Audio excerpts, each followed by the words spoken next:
Hey crew, it's Pitt, and I'm back with some more Socrates.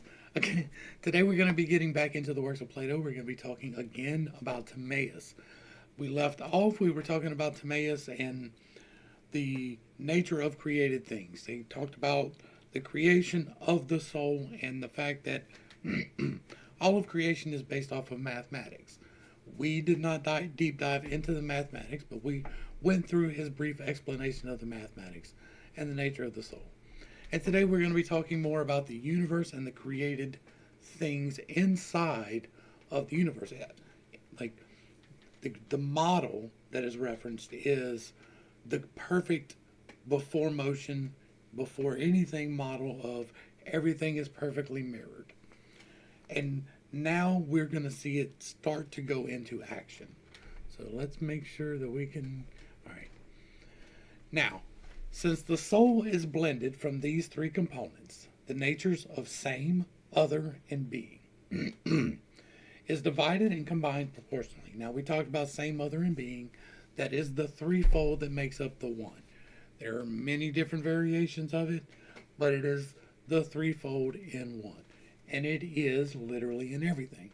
You have the, the mind or the spirit, you have the soul, which is the container for the spirit, and then you have the being, right? The soul is the transitionary thing between the energy of the spirit and the flesh. So it takes the like you have the food you eat, the soul helps with the transition of the energy that you receive from that. Oh, it is the threefold in existence everywhere. It's not just in any particular religion. It is the Father, the Son, and the Holy Ghost. It is the Mother, the Crone, and the Mother, the Crone, and the Virgin. It is three in one wherever it happens to be. And it's divided and combined proportionally, circles back upon itself, and whenever she touches upon something whose being is scattered or something whose being is undivided, she is moved throughout her entire self and proclaims what precisely that is the same as, and what it is different from. And also the sense, manner, and occasion that each is so and is characterized as such, either in relation to things that come into be or in relation to the things unchanging or eternal. Now that is the soul names things, right? That is the power of the naming first revealed, like in our reading so far for sure. But like that's what this is the power of the naming. When in the beginning there was the I am, and the I am said I am, and the I am became I am, and the I am created light and saw that the I am was I am. I'm not going to go through the whole of Genesis, but that's what it is. And the I am became light. So by naming it light, light became from the I am. And so from the spirit of naming, light was created. And the division of light and day came forth, therefore, from the naming of light. It is the same with the divisions of the waters. He spoke, and therefore the waters were divided. The waters above from the waters below, and the waters below from the waters beneath. These were three divisions spoken into existence by Spirit. That's what's being explained right here. That is the power of the naming. When you were born, you were given a name. It helped shape who you would become. Not necessarily because your name is this, you will be exactly this. But it does, in large part, like you can imagine someone, like think of a name, and you can imagine a pattern of people with that name. And they share things in common. And like, it's not something that you would really like coincidence. There's a power in naming. And so when you name something, you shape how it becomes. That's why the I am statement is so important when you do your affirmations, when you're talking positivity into your own life. You should be using I am statements. I am abundant. I am blessed. I am thankful. I am. The I am statement is very important. It is naming. I am is the naming statement. It is literally how creation becomes. And the account which arises, being equally true, whether it concerns that which is other or same, is borne along without utterance or sound in that which is moved by itself. Whenever it arises concerning perceptible things, and the circle of other, running true, announces it through the entire soul, opinions and beliefs arise, which are certain and true. But whenever, in contrast, it arises concerning these things of reason, the things of reason, and the circuit of same running well makes these things known. Spirit and knowledge are necessary outcome. If anyone should ever say that these two arise in anything other than the soul, he will be speaking entirely contrary to the truth. Again,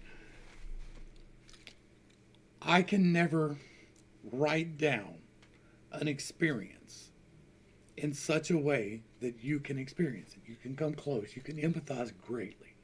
But I can never truly convey to you what my revelatory experience was like. And so, you having that experience is more valuable than you listening to me tell you about my experience. Not that me telling you is not a valuable thing, but you having the experience yourself is the thing above all. And so the knowledge, the spirit and knowledge is you learning the thing for yourself through experience. And if anyone tells you that you should take them at their word and that you, your spirit, and the knowledge are not, or that these two things arise in anything other than the soul, they will be speaking entirely contrary to the truth. So that is basically, don't take people at their face value.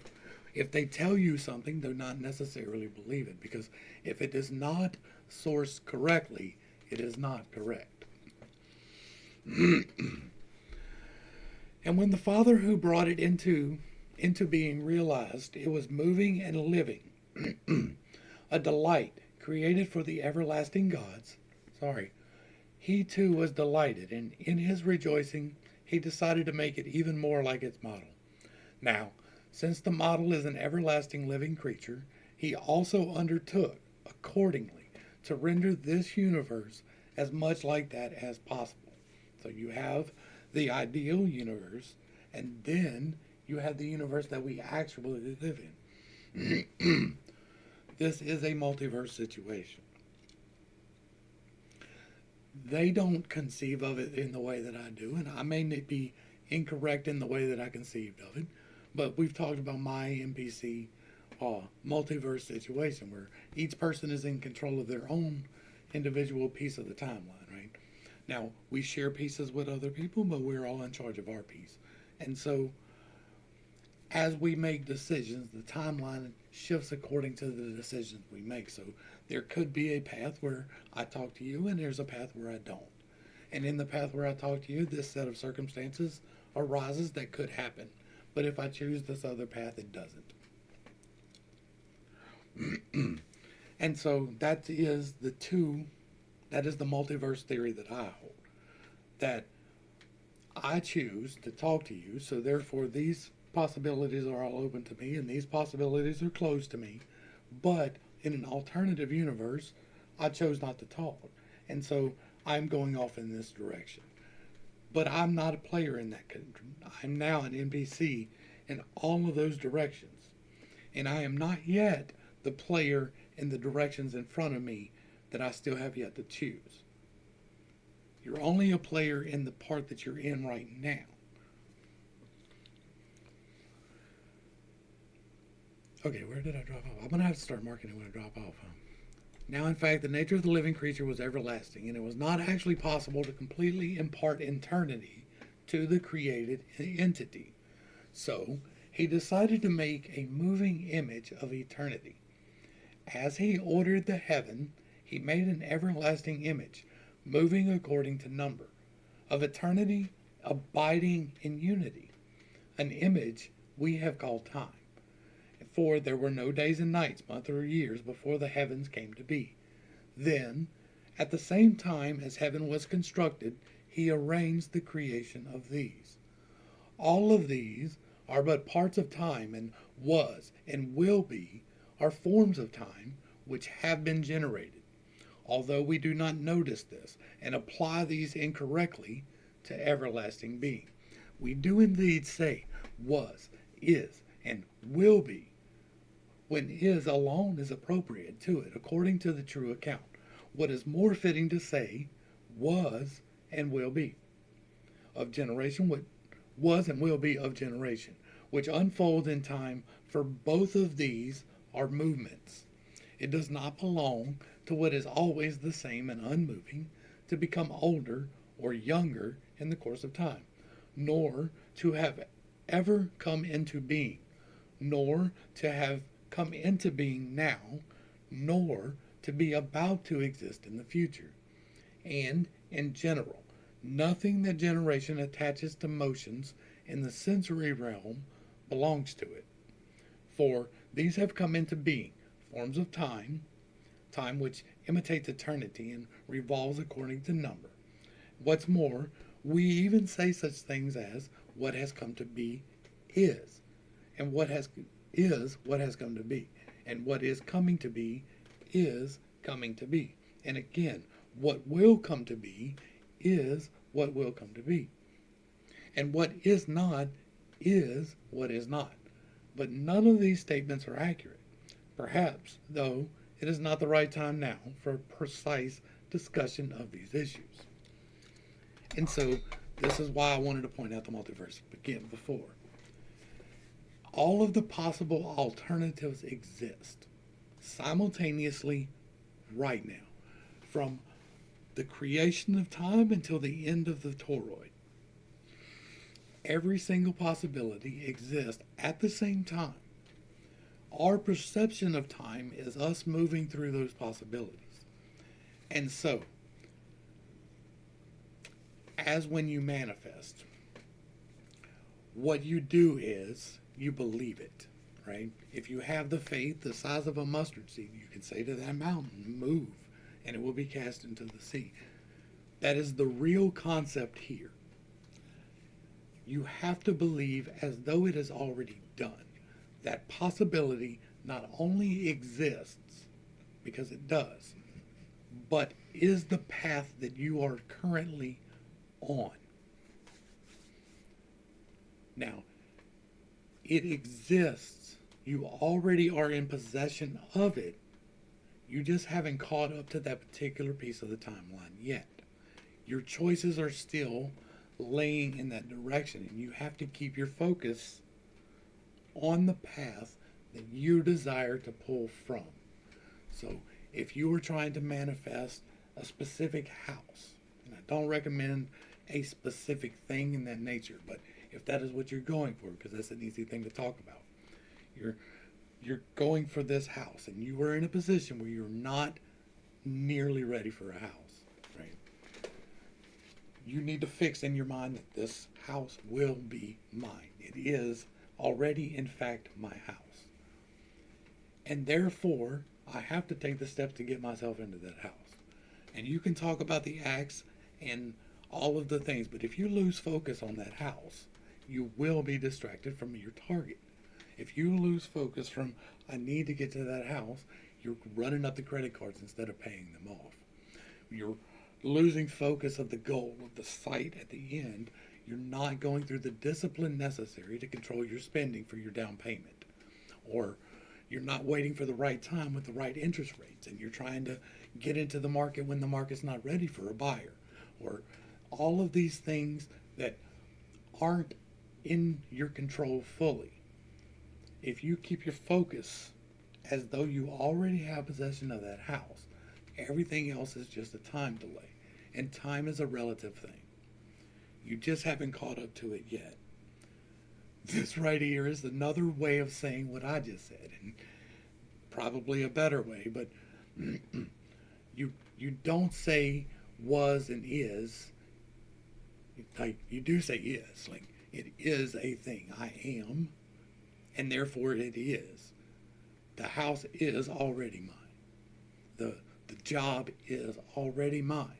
But you have to keep the focus there, and you have to put the energy there, not just in making the application or filling out the stuff, but having the discipline to do what you need to do to be the responsible party to get that thing. That is all part of manifestation. Manifestation, you can abuse. You can absolutely pull things into your life that you are not ready for yet. And it can mess you up, both on a material level, and you wind up in bankruptcy, or on a spiritual level, and you wind up with some karmic disturbances that you got to deal with. Pulling something from nothing is a very bad idea. Invest the energy. Make sure you are aligned with the 8 rules of creation, the 8 laws of creation, and then you can manifest. All right. Anyway, time came into being along with the heavens, so that having been generated simultaneously, they could also be dissolved simultaneously if they were ever dissolved. And it was based on the model of the eternal nature so that it would be as much like it as possible.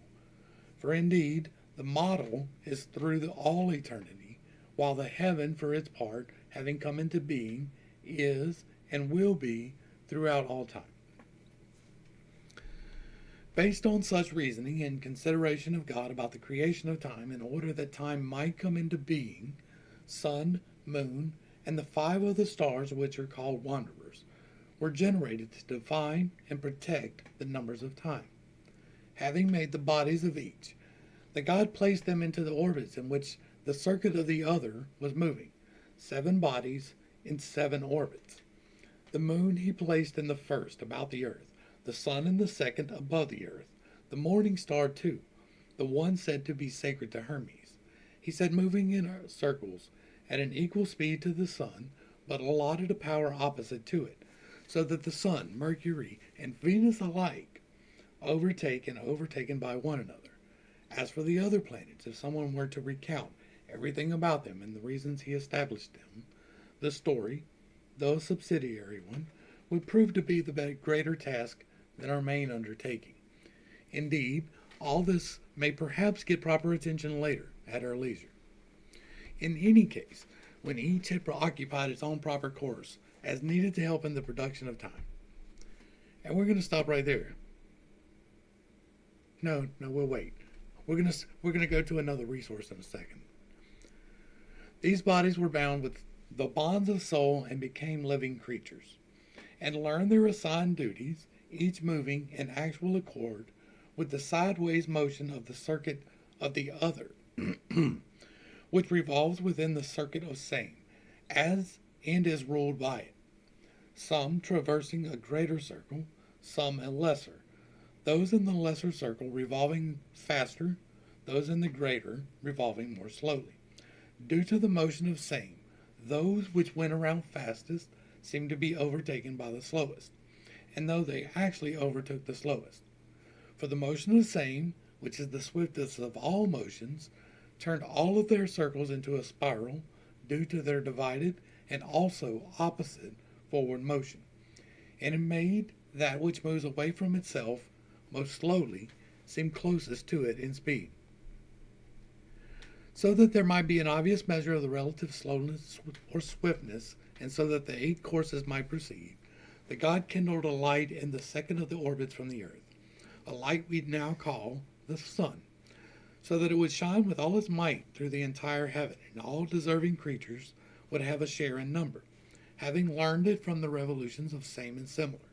So, this is how, and these are the reasons why, day and night, the revolution of the single, most intelligent circuit, have come into being. However, when the moon traverses its circuit and overtakes the sun, a month is generated. And whenever the sun completes its own circuit, a year is generated. Men, save a few of them, have not understood the periods of the planets, nor have they named them. nor have they measured them against one another through numerical investigation. Consequently, they do not really understand that the numerous, complex, and wonderfully intricate wanderings of these planets actually constitute time. Yet, it is possible, nevertheless, to understand that the perfect number of time once fulfills the perfect year whenever the speeds, with respect to one another, belonging to all 8 orbits, are concluded simultaneously, and they have attained completion as measured by the circuit of same and similarly moving. So, based on these principles, and for these reasons the stars came into being, those which have their turnings and proceed through heaven, so that the universe might be as much like the perfect intelligible creature as possible in its imitation of the eternal nature. Okay, now we're going to go to the other resource. This is called the Tychosium. Let's make sure that y'all can actually see what I have up here. Yes, you can. Okay, excellent. This is based off of the Tychos model of the solar system. I have talked about it before, and my resource for it came from the Undying Stars. It's a YouTube channel, The Undying Stars. He's got a lot of really good stuff over there. You should really check him out. I found him through the Thunderbolts project. And what we are looking at is an alternative layout for the solar system that we are currently in. We're going to deal mainly with the interior solar system, but this does have the exterior solar system included. There is a theory, and I think that there is a good possibility that it is true, that our solar system, like many solar systems, many more than we thought even 10 years ago, was once a binary system. It was between the sun and Mars, which here is the red circuit here is Mars. This big yellow dot is the sun. This is the blue one. And before you start thinking about a heliocentric model, that is not exactly what this is, because while the location of the Earth does play a very significant role, it's not our actual position that is the significant part. It is what we actually revolve around, which is not, in large part, the sun. There is a rotation that the sun makes around the Earth, while the Earth is also rotating about, they're both rotating around the same fixed point in space, but it is on neither one of them, right? So Earth is not the fixed point, neither is the sun. And an easy way to show that is going to be, we're going to run the traces for the sun, for Mars, Venus, Mercury, and where's the Earth? I don't see the Earth. Maybe it does that.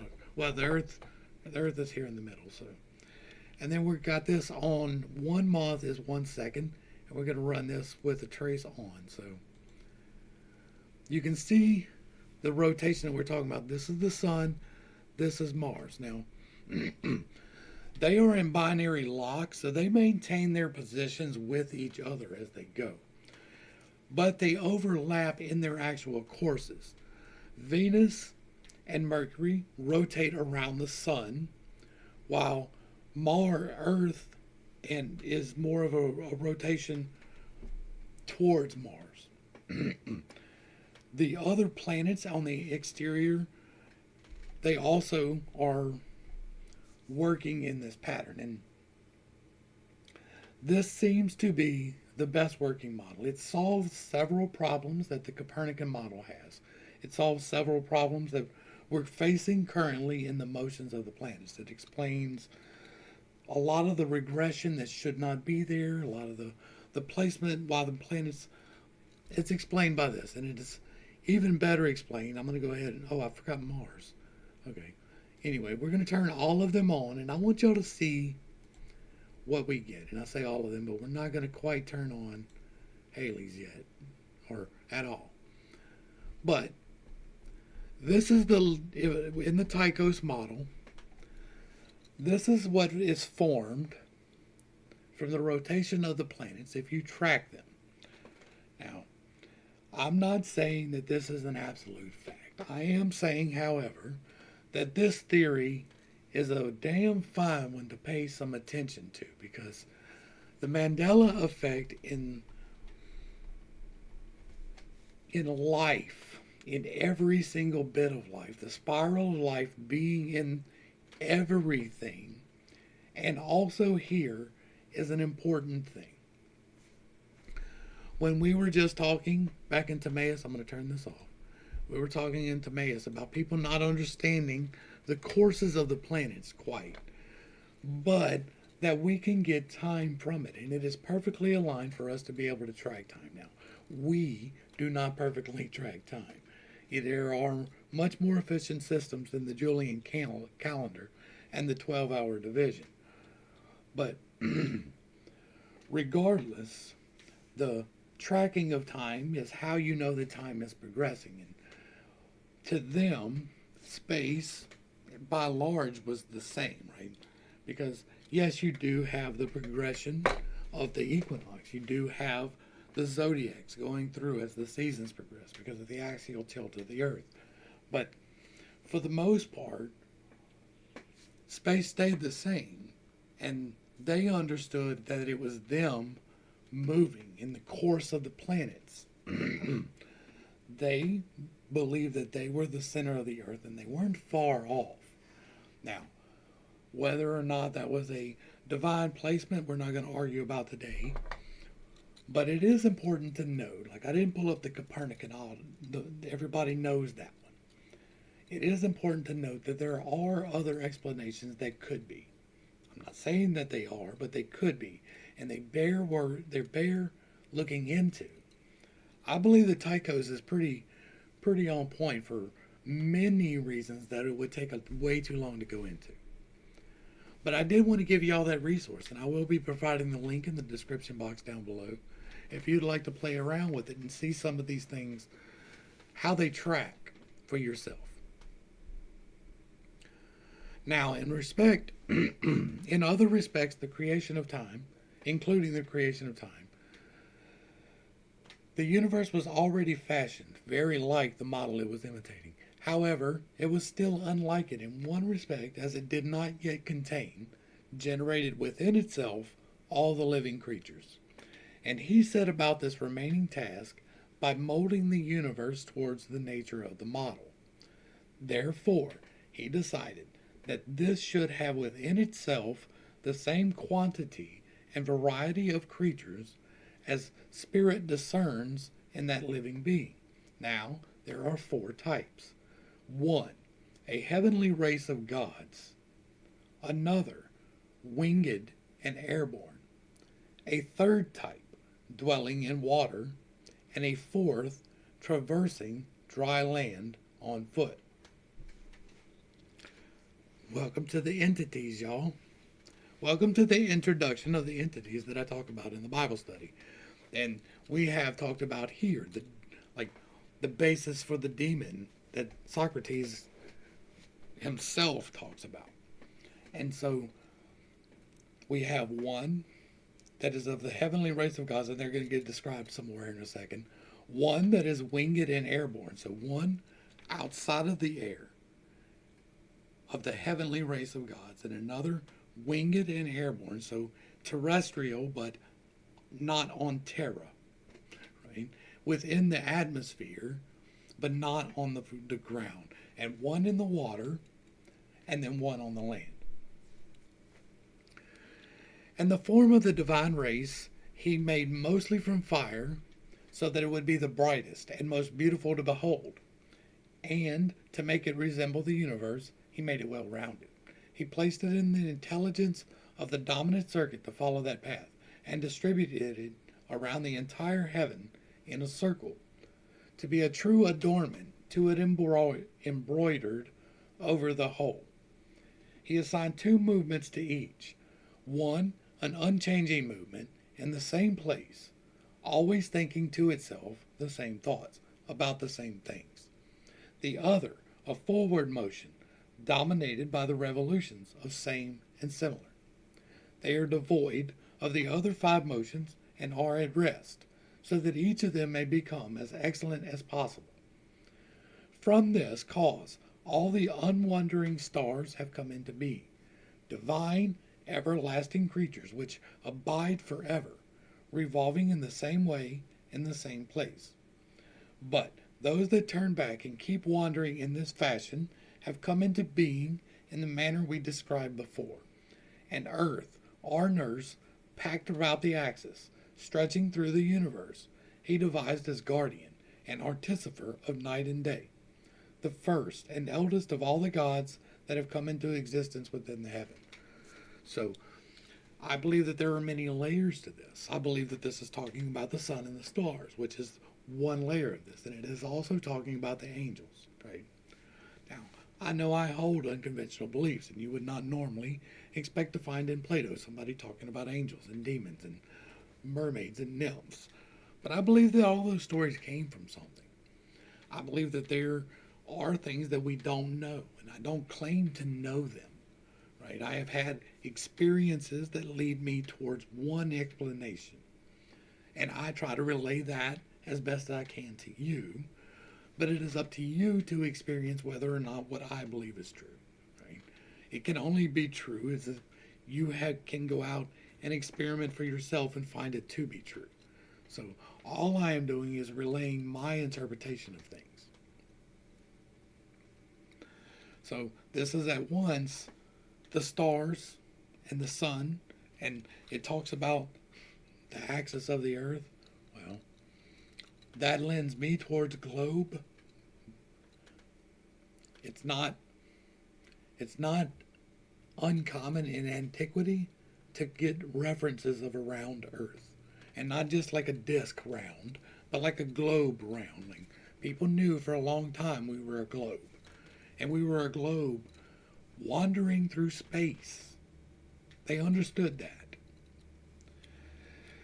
And as for the dances of the gods themselves and their juxtapositions with one another, the backwards revolutions of the circuits upon themselves and their advances, which are in line with each other during conjunctions, and how many are behind in what each is hidden by, both from themselves and from us, so that when they reappear, they send terrors and portents of things to come to men who cannot reason. To describe this without a visible model of the movements would be a vain task. Rather, we should be satisfied at that and let our discussion about the nature of the visible and venerated gods come to an end. Now, again, here's a part that I hold like I'm okay. What it's talking about, how many parts are hidden, and like some of this, again, is talking about the normal procession, right? This is talking about the normal regression and progression of the planets as they move through the zodiac and across the ecliptic and all of those things. But it's also talking about a deep space portent, a terror that will reappear, right? And without the visible model, describing it is in vain. And okay, I get that, but it's important to note for my eschatology, and I do the Bible study and all of that thing. I believe that there will be a visible sign that everybody on the planet will be able to see and will be scared shitless of. And I believe that this is a confirmation, not really evidence, because it's not saying that there will be this one particular thing coming, but somewhat of a confirmation that other people recognize that there are things hidden now that will come forward and present terror. Now, it might be your average eclipse that happens a couple times a year. Like, now, it's in various places, but the chances that you're going to see that at least once in your life are fairly great. There is a chance you will see at least once in your life an eclipse. That doesn't put it on the scale of terror. It definitely is worthy of notice, right? You're definitely going to take notice that something is going on if there is an eclipse. But it doesn't necessarily scare you shitless. Whereas I believe that there is a terror and a portent of things to come that men will see. To describe and understand the origin of the other divinities is beyond us, so we must believe those who have already spoken and who claim to be the offspring of the gods and presumably know their own ancestors very well.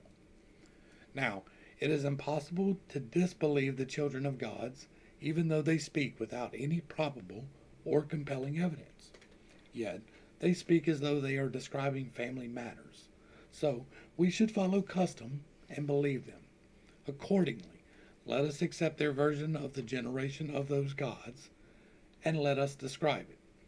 Ocean and Tethys were born children of earth and heaven, and from these were born Phorkys, Kronos, and Rhea, and all their companions. And from Kronos and Rhea came Zeus, Hera, and all those we know by report as their brothers and sisters. A further generation born from these. In any case, when all the gods had come into being, both those who wander about conspicuously and the ones who only appear only as often as they wish. Another one of those confirmations. He who had generated this universe spoke to them and said, God of gods, works of which I am the maker and father, what I have brought into being is indissoluble unless I so desire. Now, anything that is bound together can indeed be dissolved, but only bad would wish to dissolve something which has been beautifully harmonized and in good order. Since you have come into being, you are not truly immortal or entirely indissoluble, and yet there is nothing which will dissolve you, nor will the fate of death befall you, because in my will you have an even greater and more powerful bond granted you than those by which you are bound together at birth. Here we get into my beliefs, right? I believe that we are all one. We are all created from the same spirit, and we all come from the same spirit, and we are all one. And that this powerful bond that is being spoken of right here is that. It is the spirit from which we come and are put into souls, the vessel that holds the spirit, which is then in turn given a meat suit. Therefore, understand the declaration I am now making to you. There are 3 types of mortal creatures yet to be created. If these are not brought into existence, the heaven will be incomplete. For I will not have within itself all types of creatures. It must have these if it is to be complete in an adequate manner. But if they are brought into being and partake of life through my agency, then they will be equal unto gods. Therefore, so that they may be mortal, and this universe universal indeed, betake yourselves, as is natural to you, to the production of living creatures, imitating the power by which I brought you into being. Now, I shall begin by sowing the seed and handing over to you the part of the creatures which rightly shares the same name as the immortals, the part which is called divine, and which rules supreme in those who desire always to follow justice, and yourselves. You must do the rest, make the living creatures by weaving the immortal with the mortal. Give them birth, nourish them, and make them grow, and when they perish, receive them back again. And the maker of the universe said this, and went again to the mixing bowl, by which he had previously mixed and blended the soul of the universe. He poured in the remainder of the former mixture, blending it in somewhat the same manner, but it was no longer pure in the same way as before, but second or third degree impurity. And when he had compounded the entire, he divided it into souls equal in number with the stars, allocated each soul to its particular star, and, having mounted them as though in a chariot, he showed them the nature of the universe, and told them the laws of destiny. Now, that is particular to me, again, because that is my experience, again. Now, it may have happened at birth. I don't remember that. But I have had a meditative experience where I was taken on a guided tour, right?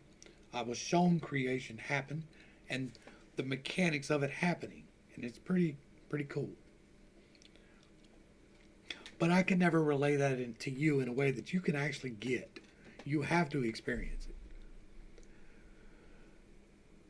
Okay, so I need to start marking this, huh?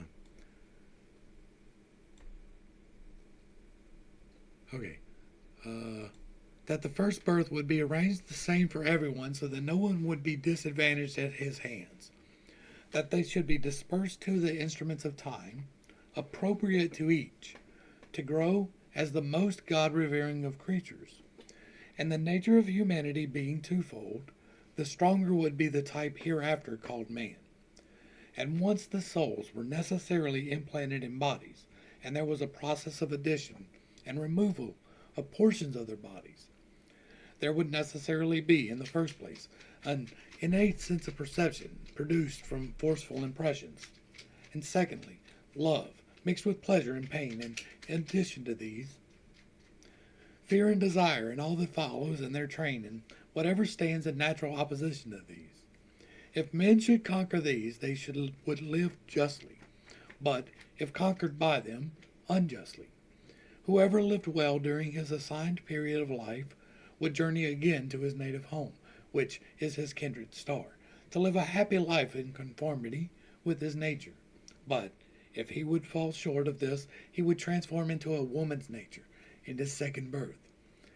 And if in this form he still desists not from wrongdoing, as is the manner of his corruption, so also is his transformation into an animal nature that resembles his evil tendency. He will not cease from these painful transformations until he draws into the circuit of same and similar that is within himself. The vast accretion composed of fire and water, earth and air, which has grown about him of late, has conquered its turbulence and irrationality by reason, and returns again to the form of his original and most excellent condition. So, this is an explanation for human nature. Now, I don't believe that it was created all men, and then if you messed up, then you came back as a woman, and then if you messed that up, then you came back as an animal. I don't believe that. I believe that the soul was created individually, but this may not be the only life we have in it. And it may not be that I was a man in all of them. It may not be that I was a human in all of them. But I don't believe that if I mess up, my male soul will be absolutely reincarnated as a woman. Now, it may be that the law of reincarnation is it goes from male to female. That could be real. I don't know. What I can tell you is that you're not being punished by being born a woman or an animal. You are instead having an experience for the divine. That is how I view these things. I believe that we are all divine expressions of the soul. None of us and of ourselves divine, but a very, very tiny spark of divinity, imbued with creation by divinity, because we are in part divine. And that we come as the mortal because the divine cannot experience the things of the mortal. But only through us in the mortal can the divine experience loss and sadness and pain and happiness. All of these things can only be experienced with time being a thing and with pain being a thing. Like, you can't hurt God, right? And so he created the souls to experience all of these things. And so before we become who we are, we choose what our trials will be. One of mine is sexual problems, right? Like, I'm hypersexualized, and one of my problems has been learning to control that thing. That is my problem to control. That is my lesson in life, and it is one of a myriad of them. There are so many lessons, but that one is a recurring theme in my life.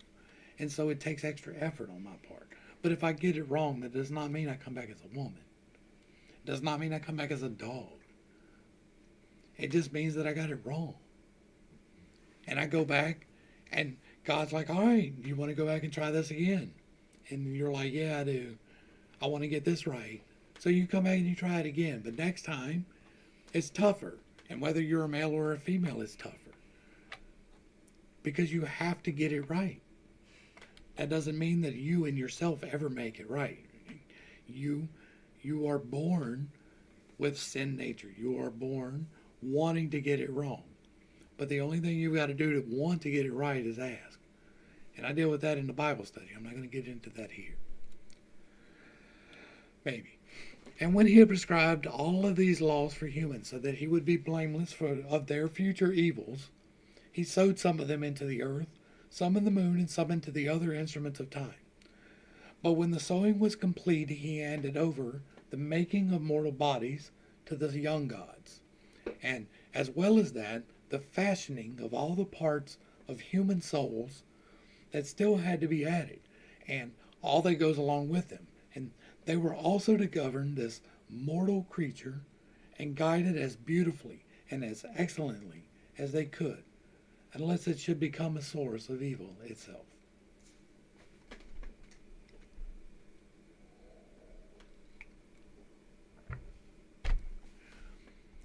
He who had decreed all of this abode as usual in his own accustomed state. And he abode, the children, and as he abode, the children understood the direction of their father and obeyed it. They took from him the immortal beginning of the mortal creature, and imitating their own artificer and father, they borrowed portions of fire, earth, water, and air from the cosmos, intending to return these again. What they had taken, they bonded together into a unit, not with indissoluble bonds with which they had themselves been conjoined, but they fused them together with a myriad of tiny invisible pegs. Those are called chakras, fashioning each body a unity from all the elements, and they bound the circuits of the immortal soul within the inflowing and outflowing body. These orbits, which were bound within an enormous stream, neither dominated it nor were dominated by it, but they brought about and suffered violent motion. So the entire creature was moved, and it advanced randomly and irrationally in any way at all, exhibiting all 6 types of movement at once. As it progressed forward and backward, and then left and right and down and up, as it went wandering in all 6 directions. The surge, which poured in and gushed out and brought nutriment, was mighty indeed, but greater yet was the disturbance to each wrought by all the impinging sensations when the body happened to collide with fire from something external and alien, or with a hard lump of earth, or smooth sliding waters, or was carried away by a storm of winds borne by the air, and the movements caused by all of these, being borne through the body, fell upon the soul. Indeed, on account of all this, such movements were called sensations thereafter, and still are called today. Furthermore, at that particular time, these were the greatest source of the greatest and most varied movement, and, along with the constantly flowing stream, they moved and shook the revolutions of the soul violently, completely blocked the revolution of same by flowing against it, and prevented it from ruling and proceeding, and what's more, they overthrew the revelation of other into confusion, turning each of the 3 double and triple intervals in the 3 seconds and 4/3 and 9/8 middle terms and connections in all directions, and although they could not be entirely undone, save by their Maker, they caused all manners of fractures and deformations of the circles, so that they moved along but barely holding themselves together, borne irrationally, sometimes in opposite directions, sometimes sideways, and sometimes upside down. And just as whenever someone is propped upside down, head on the ground, his feet pressed against something, in that predicament what is right for the person will appear as left to his observers, and what is left for him will appear right for them. So, when the circuits are undergoing this experience, and others are like this in an intense manner, whenever they happen upon something external in the category of same or of other, They then declare it to be the same as something or other than something, in direct opposition to the true facts, having become false and devoid of intelligence, without even one orbit ruling or leading among them at that time. Indeed, should some sense impressions carried from outside to the orbits of the soul and impinging on them draw the entire vessel of the soul along with them, then, although the orbits seem to be dominating themselves, they are being dominated by the senses. And indeed, because of all these experiences, the soul, now, as in the beginning, becomes devoid of spirit at first, whatever is bound within a mortal body. But whenever the stream which brings growth and nourishment lessens its influx, and orbits become calm again, traverse their own paths and become more stable within the passing of time, then at that stage the orbits are kept in line with the course of the natural motion of the earth, of each of the circles. They proclaim other and same correctly, and cause their possessor to become intelligent. And indeed, if some right nurture should also play a role in his education, he becomes completely unblemished and sound, having escaped the worst possible disease. However, if he neglects this, he limps his way through life and returns once more to Hades, incomplete and devoid of intelligence.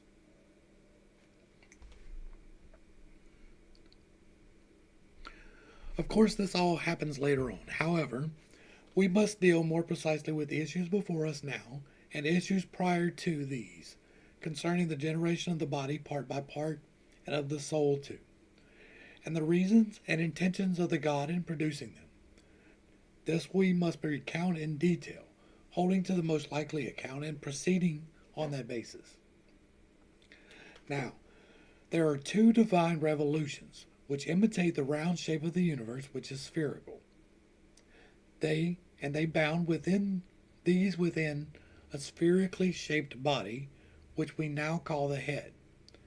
In our most divine part, it rules over all else within us, and to this the gods granted the entire body, which they had assembled to be its servant, realizing that it would be involved in every kind of motion that would ever be.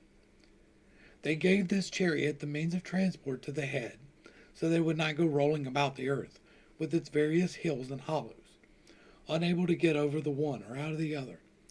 On account of this, the body is tall and has grown four flexible and extensible limbs, devised by the gods for conveyance. Assisted and supported by these, the body is capable of traversing all terrains, bearing aloft the dwelling place of that most divine and sacred part of us. So that is how and why legs and feet have been attached to everyone, and regarding the front of the body as nobler and more fitted for leadership than the rear, the gods assigned most of our movement to be in that direction. And so it was necessary for the front of the human body to be distinct and different, and therefore they first put the face in position on that particular side of the vessel, of the head, affixed onto it the organs for complete providence of the soul, and assigned the role of leadership to that natural front. The first of the organs fabricated were light-bearing eyes, which they fixed in place for the following reason. They contrived to create a body from fire, which does not burn, but provides a gentle light, kindred to the light of each day. So, they caused the pure fire within us, which is brother of this light of day, to flow through the eyes, and they compressed the whole eye, but especially the center, to be smooth and dense, and so as to retain all the coarser fire, and filter through only this kind of pure fire by itself. Then, if ever there is daylight surrounding this stream of vision, like meets with like, joins together, and establishes a single kindred body along a straight line from the eyes to wherever the stream from within is obstructed by the outside objects on which it impinges. Now, that is true in a way that we are only beginning to understand. That if you don't know, I have a video on it, but the eyes actually project light as well as receive it. You can Google it, it's true. And if you get in a completely dark room, you can pick up electromagnetic emissions from your eyes. That is being described right here, and it is part of manifestation because when you project from your eyes the powers that you receive and channel through your chakras in the appropriate manner in accordance with the laws of creation, you project your will into reality and it becomes reality. But the entire body is similar. The effects are similar throughout. So, once this body of light touches something or is touched by something, it transmits motions from these through the entire body as far as the soul and furnishes perception. And we call this seeing. But when the kindred fire goes away at night, the stream of vision is cut off. For when it travels out into something dissimilar, it is altered and extinguished, no longer merging with the adjacent air, since it contains no fire, no light. So it stops seeing, and what's more, it becomes an inducement to sleep. For the eyelids, devised by the gods as the natural protector of vision, confine the power of that fire within, whenever they are closed. This dissolves and equalizes the inner movements, and once these are calmed, peace arises. And when there is great peace, there falls an almost dreamless sleep. However, if there is any significant movements of any sort remain in any location, they produce images which are like these movements in type and quantity, images which are copied within and are remembered externally upon awakening. This is the basis for lucid dreaming and dreaming in general. If you set your intention and you have control of the dream, then the part of the chakra where you set intention guides the dream in the way that it is meant to go. And you can, through your consciousness, direct that. If you are unaware, then the things that have attached themselves to your chakras will take control and guide you through that. That's why you have so many fear-based dreams, because people are not in charge of their base chakra. And so fear rules their life and it keeps them fearful. Or you have so many lust-based dreams because you're not in charge of your sacral.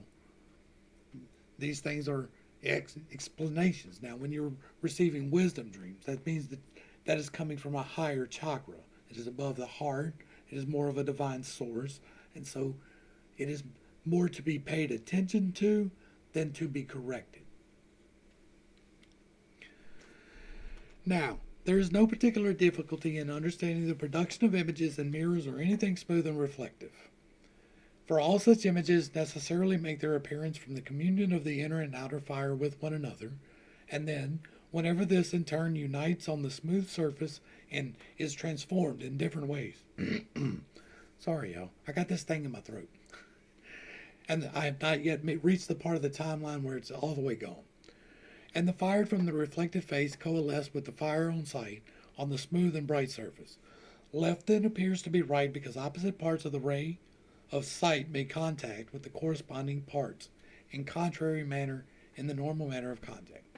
However, right appears as left and left and right and left. However, right appears as right and left as left whenever the light changes sides in the process of merging. This happens when the smooth surface of the mirrors is raised on each side and the right part of the beam of sight is repelled to the left and the left to the right.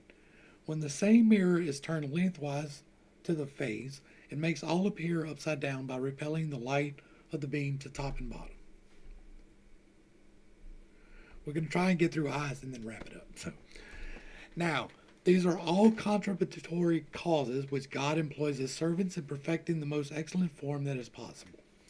But they are regarded by most people as not contributory because, as the cause of everything, cooling and heating, solidifying and melting, and all such processes. Yet, these are unable to think or reason to any end. 4. We must declare that among things that are, it belongs to soul alone to acquire spirit, and this is invisible, while fire, water, earth, and air are all visible bodies. And the lover of spirit and knowledge first needs to investigate the causes which belong to the intelligent nature, and secondly, those causes which are moved by others, and, of necessity, become a source of motion to other objects. Take that, Newton. We should act in accordance with these principles. We must indeed describe both types of causes, yet distinguish those which, in consort with spirit, are artificers of beauty and good, from those which, being bereft of intelligence, persistently bring about randomness and disorder.